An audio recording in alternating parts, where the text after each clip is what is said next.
The President Pro Tem. Mr. President, I rise today to honor the memory of a humble statesman and an adored colleague and a dear friend, Senator Bob Bennett. Bob passed away peacefully in his house last week with his wife and children gathered around him by the bedside. In the wake of his passing, the Bennett family has witnessed an outpouring of love as thousands of individuals from across the country have reached out to pay their respects to a man who served selflessly to the very end of his service here. To the many expressions of love and admiration that have already been offered in Bob's honor, I wish to add a few words of my own. I had the distinct privilege of serving alongside Bob Bennett for nearly 2 decades as we jointly represented our beloved state of Utah here in the United States Senate. During many years of our service together, Bob became more than a respected partner. He was a trusted confidant and a cherished friend. In this chamber, Senator Bennett was widely revered as a wise and thoughtful leader committed to finding innovative solutions to the most difficult challenges of the day. But above all else, he was a passionate fighter for the people of Utah who were always foremost in his mind. I've never met someone so committed to his constituency as Senator Bennett was to the people of Utah. It is no exaggeration to say that every Utahn has benefited from Bob's public service. You cannot ride the train, take public transportation, or drive on the freeway in our state without seeing the fruits of Bob's labor in the Senate. As Utah faced unprecedented expansion and economic growth, Senator Bennett worked tirelessly to ensure that our state's infrastructure kept pace with the demands of a booming population.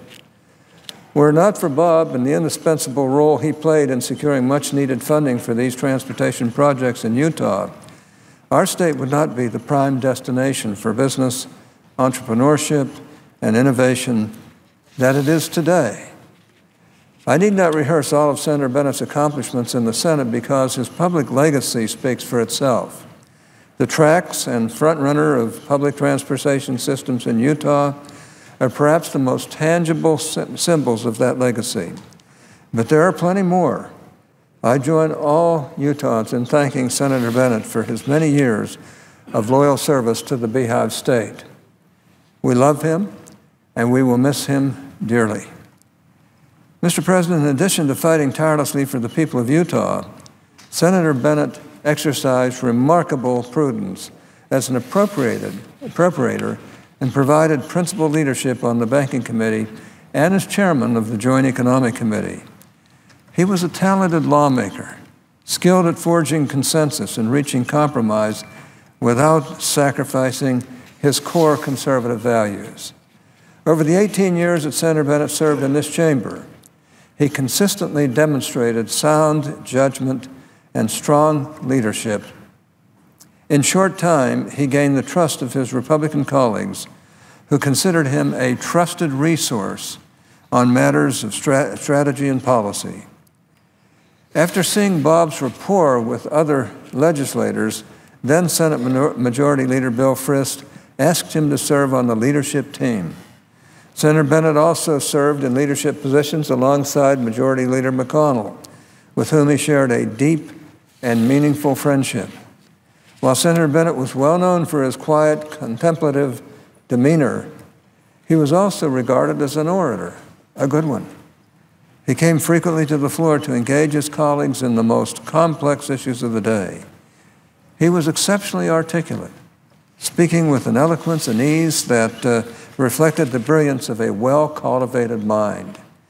Whether he was giving a public address or holding a private conversation, Bob could explain even the most complicated policies in simple, understandable terms.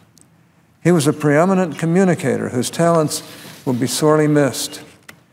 Mr. President, up to this point, I've spoken at length about how Senator Bennett will be remembered as a public figure. But I also wish to speak about how I will remember him as a personal friend. Bob Bennett was one of the most humble men I've ever met. In a chamber teeming with outsized egos and rampant self-importance, Bob stood apart. He always eschewed the spotlight and never esteemed himself above anyone else. On some days, you can even find him riding the metro into work. When a staffer asked him why he opted for public transportation instead of a personal driver, Bob simply said, quote, "Because the metro is more convenient," unquote. This anecdote is indicative of Bob's character. He resisted the trappings of public office and truly saw himself as a servant of the people. Perhaps more importantly, he never let the office of senator define him.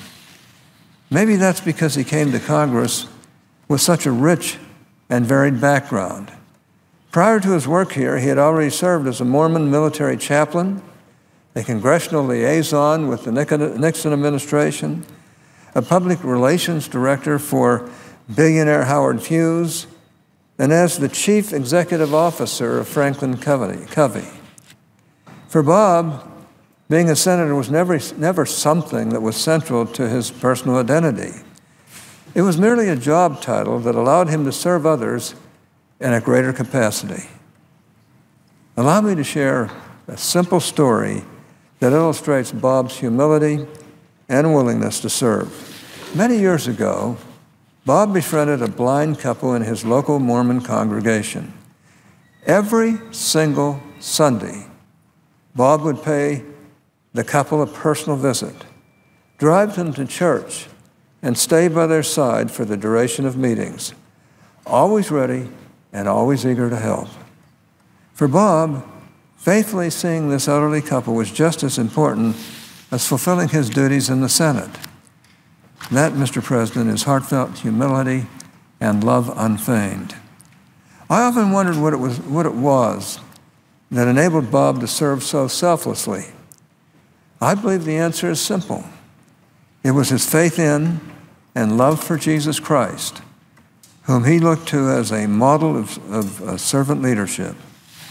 Bob believed in the Christian teaching that when you are in the service of your fellow men and women, you are only in the service of your God.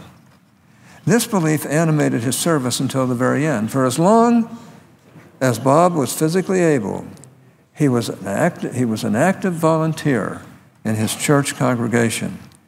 In fact, just 3 weeks ago, he hosted a doctrinal discussion with dozens of Latter-day Saints seeking to build their faith. In this meeting, Bob bore testimony of Jesus Christ and his perfect example of love and sacrifice. The next day, Bob suffered a stroke and was admitted to the hospital for the last time. Mr. President, both in public office and in private life, Bob Bennett was a model of selfless service. We were blessed by his work in the Senate and will continue to benefit from his example of humble leadership. I pray that we might always remember Bob's humility and kindness and seek to emulate these qualities ourselves as we work together to overcome the challenges facing our country. Mr. President, having said all of that, Bob was very fortunate to have Joyce as his companion. She's a terrific human being, very, very talented, a flute instructor, a tremendous flautist.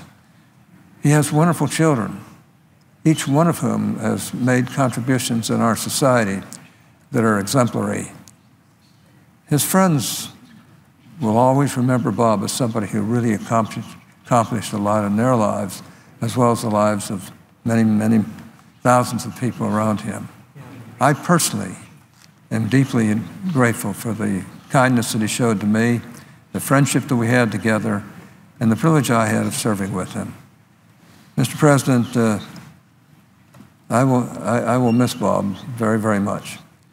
And I think all of us who knew him well will miss him. He was truly a great example. With that, I yield the floor.